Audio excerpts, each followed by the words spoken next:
It's Housing Week on Wealth, and we have the Home Buyer's Playbook with everything that you need to know about every step of the home buying process, from the planning stages to the closing process to the first year of home ownership. And today, we're diving deep into the process of making an offer on a home. Joining me now, we've got Melanie Atkinson, realtor with Compass. Great to have you here with us. So what do prospective home buyers need to know about working with a realtor? Walk us through their role throughout the home buying process.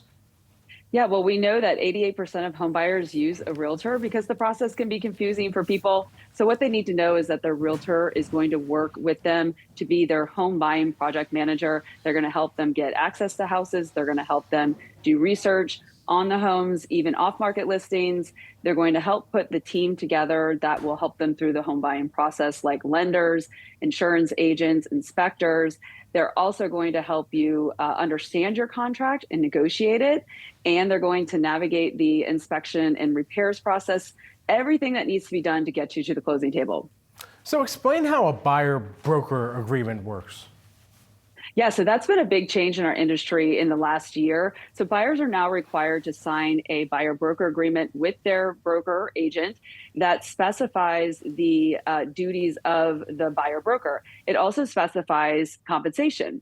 And a lot of buyers can get nervous about signing a contract that says they have to compensate their buyer's agent a certain amount. But a good agent will be able to use that as part of the negotiation of the house itself.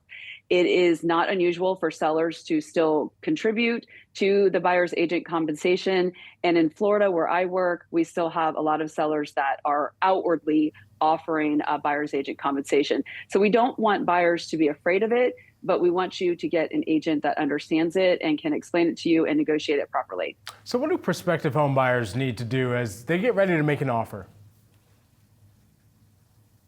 Oh, sorry, I thought you had more of the question.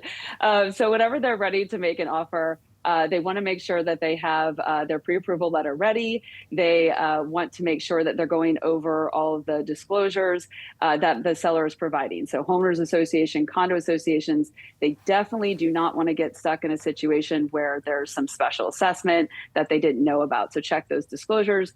You also want to have your agent look at recent sales and pendings so you can make an educated offer.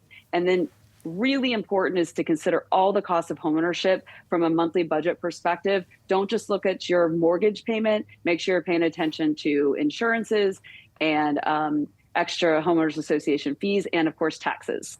Now, you also have some tips to help prospective home buyers and get their offers selected. What are those tips?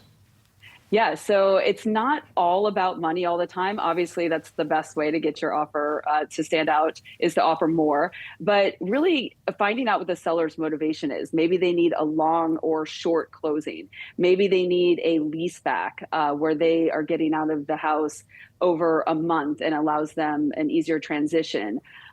There's a lot of different things that you can do with your lender. You can have the lender call the agent and the listing agent and explain that you are a well-qualified buyer, so the sellers aren't nervous about your ability to get the loan. One thing that we do here in Florida is we have shorter contingency periods, which tightens up the contract and makes it more desirable. I was going to wager a guess that you were in Florida based on the Tampa Bay Buccaneers paraphernalia behind you as well. Yes, Lightning and Tampa Bay Buccaneers. Yes, yes, indeed. And so all those things considered, as you're looking at the Florida market versus what we've seen perhaps down payments more broadly on an aggregate scale, what is the comparison that you're seeing and how hot is the market down there? Well, the market has definitely cooled off a little bit from the COVID years. It was crazy here in Florida during the COVID years. So we are more working towards a balanced market and even a seller's market, a buyer's market in some situations, especially condos. We have a lot of inventory of condos. It's a very complicated situation with the condo market down here. But in general, we don't have the same amount of people coming down here. It doesn't mean that the market is distressed. It just means that it's slowed down and it is a little bit more balanced, which is really great for buyers because they have a lot more leverage now than they used to a couple years ago.